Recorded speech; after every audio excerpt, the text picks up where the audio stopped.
భారతీయులకు శుభవార్త. ఆధార్ కార్డు వినియోగించే సమయంలో పడే కష్టాలకు కేంద్ర సర్కార్ కొత్తగా తీసుకువచ్చిన కొత్త ఆధార్ యాప్ ద్వారా చెక్ పడనుంది. భారతదేశంలో నివసించే ఏ వ్యక్తికైనా సరే తన నిర్ధారణ కోసం ఖచ్చితంగా ఆధార్ కార్డు తప్పనిసరిగా మారింది.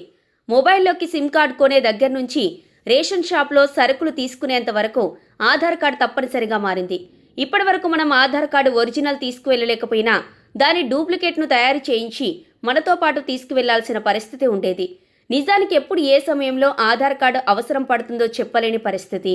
కాబట్టి ప్రతిసారి ఆధార్ కార్డు మన చేతిలో లేకపోవడంతో కొన్నిసార్లు ఇబ్బందులు ఎదురవుతుంటాయి. అయితే ఇకపై ప్రజలకు ఇబ్బందులు తప్పబోతున్నాయి. ఇకపై ప్రతిసారి మనతో పాటు మన ఆధార్ కార్డు తీసుకువెళ్లాల్సిన పని లేదు. దీనికోసం కేంద్ర ఐటీ శాఖ మంత్రి అశ్విని వైష్ణవ్ కొత్త యాప్ను ఆవిష్కరించారు. దీని ద్వారా క్యూఆర్ కోడ్ సహాయంతో తక్షణం వెరిఫికేషన్ పూర్తవుతుంది. అంతేకాదు ఈ యాప్లో రియల్ టైం ఫేస్ రికగ్నిషన్ వంటి ఫీచర్లను కూడా అందుబాటులోకి తెచ్చారు. ఇకపోతే ఈ యాప్ ఎలా పనిచేస్తుందంటే, వ్యక్తిగత ధృవీకరణ పరిశీలించే చోట ఆధార్ కార్డు వద్ద ఓ క్యూఆర్ కోడ్ డిస్ప్లే అవుతుంది. ఆ సమయంలో మన ఆధార్ యాప్ ద్వారా క్యూఆర్ కోడ్ను స్కాన్ చేసినట్లయితే మీ ధృవీకరణ చాలా సులువుగా అయిపోతుంది. ఈ ధృవీకరణ ప్రక్రియ పూర్తిగా చాలా సులువుగా సురక్షితంగా ఉంటుంది. ఈ యాప్కు సంబంధించి బీటా పరీక్షలు ఒక్కసారి పూర్తయితే దేశవ్యాప్తంగా ఈ ఫుల్ వర్షన్ అమల్లోకి వస్తుందని మంత్రి తెలిపారు.